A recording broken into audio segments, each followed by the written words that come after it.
बिस्मिल्लाहिर्रहमानिर्रहीम अस्सलाम वालेकुम। तो कैसे हैं वीवर्स, मैं उम्मीद करती हूँ अब सब लोग ठीक होंगे। तो अल्हम्दुलिल्लाह मैं भी बिल्कुल ठीक हूँ। तो जी आज मैं आपके साथ किसी की रिक्वेस्ट पर पिनिया बनाने की रेसिपी शेयर कर रही हूँ। तो इससे पहले पंजीरी की रेसिपी भी मैंने आपसे शेयर की हुई है बहुत ही इजी तरीके के साथ। तो आज मैं पिनिया भी बहुत ही आसान तरीके से झटपट बनाकर आपको दिखाऊंगी। तो कुछ मेरी बहनें जो हैं उनको बहुत मुश्किल लगता है पिनिया बनाना, तो मैं बहुत ही आसान तरीके से बताऊंगी ताकि वो मेरी बहनें भी बगैर मेहनत किए और पिनिया जो है वो बना सकें।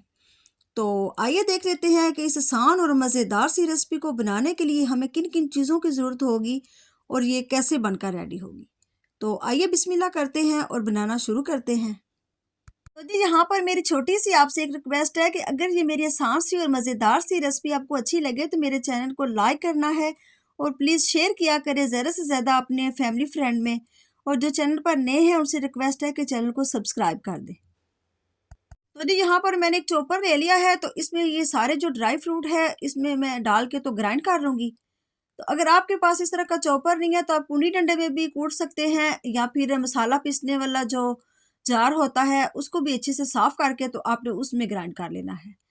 तो यहाँ पर मैंने काजू भी 200 ग्राम ले लिया है और अखरोट भी 200 ग्राम है और 200 ग्राम ही ये मेरे पास बादाम है।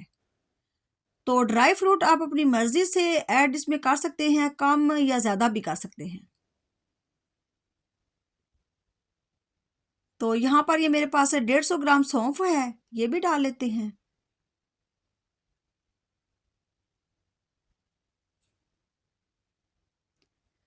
इन सारी चीज़ों को मैंने कोई ड्राई रोस्ट नहीं किया है, मैं डायरेक्ट इसको पीस के तो फिर बाद में मैं आपको बताऊंगी कि हमने इनको क्या करना है। ये मैं बहुत ही इजी तरीके से आपको बताऊंगी झटपट बनाना।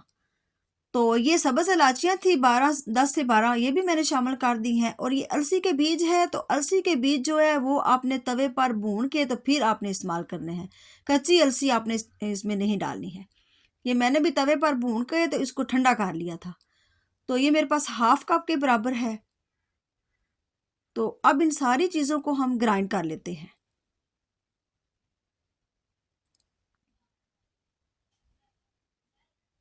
तो नहीं, ये मैंने ड्राई फ्रूट जो है वो ग्राइंड कर लिए हैं। तो अब ये मेरे पास पिस्ता है, तो अब इसको भी ग्राइंड कर लेते हैं।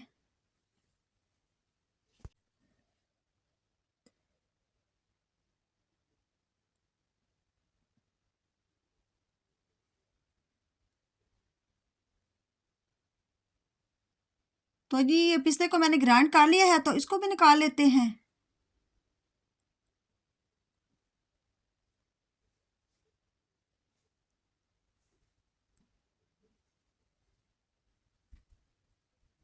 और ये मेरे पास एक प्याली जो है वो किशमिश है और आधा किलो ये मेरे पास सूजी है। ये मेरे पास बारीक वाली सूजी है। तो तकरीबन 2 किलो ये मेरे पास आटा है। तो ये नॉर्मल आटा है जिससे हम रोटी बनाते हैं, मैदा वगैरह नहीं आपने लेना है, चक्की का आटा आपने लेना है। तो ये आधा किलो मेरे पास देसी घी है, तो नीचे से फ्लेम मैंने ऑन कर ली है। तो ऊपर मैंने एक बड़ी सी कढ़ाई रख दी है। तो ऑयल जो है वो गर्म हो जाएगा तो फिर हम इसमें सबसे पहले आटे को हम भूनेंगे। तो ये जो घी है गर्म हो गया है, तो अब इसमें मैं आटा शामिल कर दूंगी। तो बिल्कुल मीडियम टू लो फ्लेम पर बराबर चम्मच हिला के तो 10 मिनट में आटे को भूनूंगी।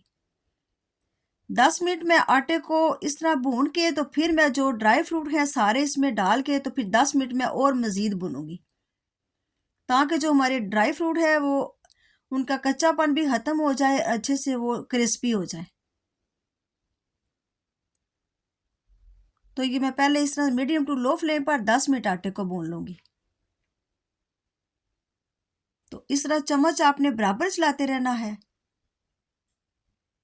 तो यहाँ पर मुझे 10 मिनट हो गए आटे को भूनते हुए। तो अब ये मैं सारे ड्राई फ्रूट इसमें शामिल करके तो 10 मिनट में और इसकी बनाई करूँगी।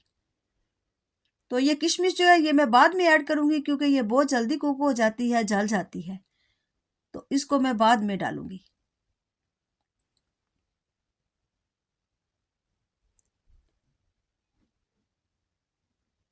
इस तरह से हमारे ड्राई फ्रूट जो है उनमें कच्चापन भी ख़त्म हो जाएगा और बहुत ही अच्छे से ये क्रिस्पी हो जाएंगे।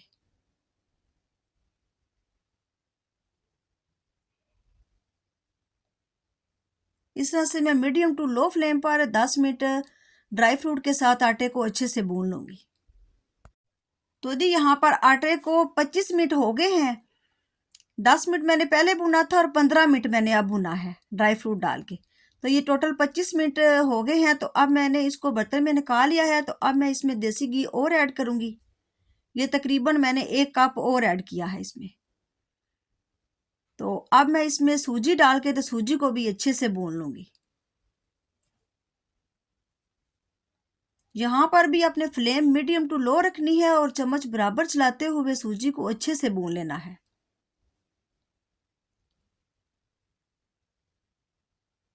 तो यहाँ पर कम से कम 12 से 15 मिनट आपने लगाने हैं मीडियम टू लो फ्लेम पर। तो ये मेरे पास 3 पाव गुड़ है। तो इसमें मैंने 1 कप पानी का शामिल किया है। तो इसको मैं फ्लेम के ऊपर रख के तो गुड़ को मेल्ट कर लूँगी पानी के साथ अच्छे से।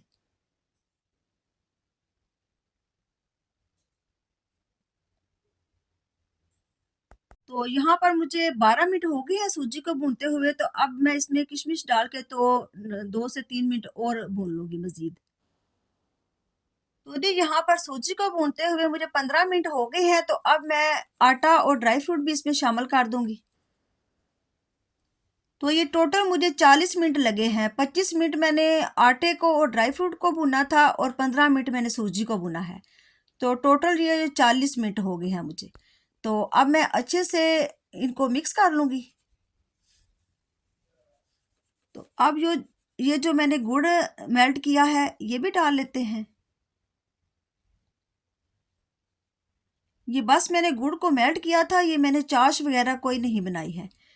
तो अब नीचे से जो है वो हम छन्नी के साथ छान लेंगे ताकि इसमें कोई मट्टी वगैरह ना हो।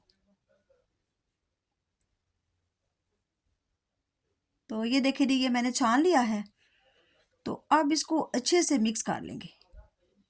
नीचे से फ्लेम को मैंने ऑफ कर दिया है। तो अब अच्छे से मिक्स कर लेते हैं।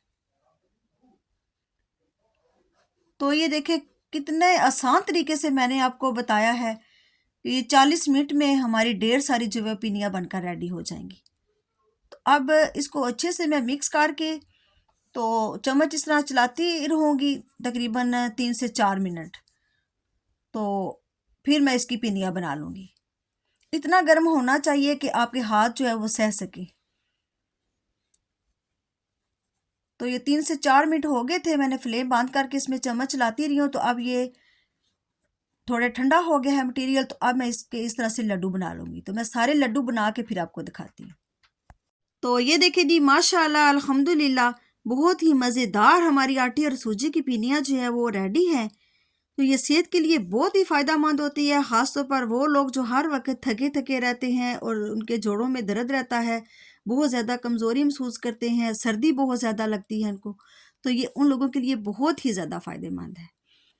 तो ये बच्चों के लिए भी बहुत ही ज़्यादा फ़ायदेमंद है। आप अपने बच्चों को लंच बॉक्स में भी दे सकते हैं। तो आपका बच्चा अगर दिन में एक भी ये पीनी खा लेना तो एक भी ये काफ़ी है आपके बच्चों के लिए, क्योंकि इसमें सारी चीज़ें हेल्दी है। तो ये आपके बच्चों के लिए बहुत ही ज़्यादा फ़ायदेमंद है। तो आप लोग इस रेसिपी को सर्दियों की सौगात को ज़रूर ट्राई करना। ये मैंने बहुत ही इजी तरीके के साथ आपको बनाना सिखाई है। तो अगर आसान सी ये मज़ेदार सी मेरी रेसिपी आपको अच्छी लगे तो मेरे चैनल को लाइक शेयर और सब्सक्राइब कर दीजिएगा। तो कल फिर मिलेंगे एक और मज़ेदार सी नई रेसिपी के साथ। तब तक के लिए अल्लाह हाफिज़।